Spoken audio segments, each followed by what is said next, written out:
Salut tout le monde, je suis Marc Odor. Aujourd'hui, on va se pencher sur une décision qui pourrait être un tournant pour Haïti. Les États-Unis ont déclaré plusieurs gangs en Haïti comme organisations terroristes internationales. C'est énorme, c'est une action qui a beaucoup de conséquences, positives et négatives.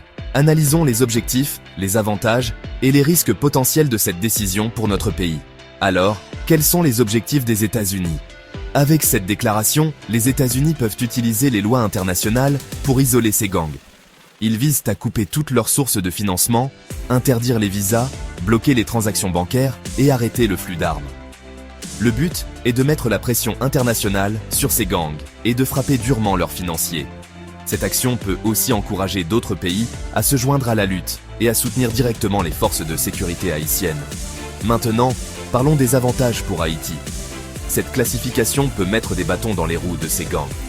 Si leurs transactions sont bloquées et les déplacements interdits, ils pourraient en perdre la capacité de contrôler les quartiers, d'acheter des armes ou de payer leurs militants. Cela pourrait donner plus de marge de manœuvre à notre police. Ça pourrait aussi ouvrir la porte à plus de soutien, de logistique, de formation et d'équipement. C'est un pas positif, mais seulement si notre gouvernement montre la volonté politique d'aller jusqu'au bout. Mais toute médaille a son revers.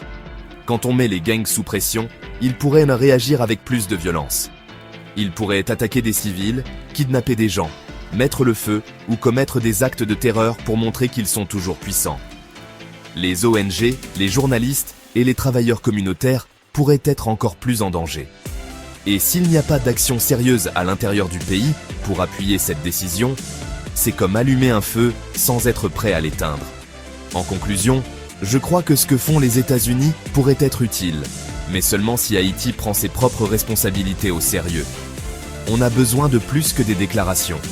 On a besoin de sécurité sur le terrain, d'une justice sérieuse et de dirigeants qui n'ont pas peur de prendre des actions concrètes pour résoudre cette insécurité grandissante. Ce n'est pas juste une question de gang, c'est la souffrance d'un peuple qui mérite le respect. Abonnez-vous à Rubrique Éducation PAM si vous voulez des analyses plus approfondies avec beaucoup de vérité, sans parti pris, sans cacher les faits, avec toute notre conscience. Merci d'avoir regardé, c'est Marc Odor.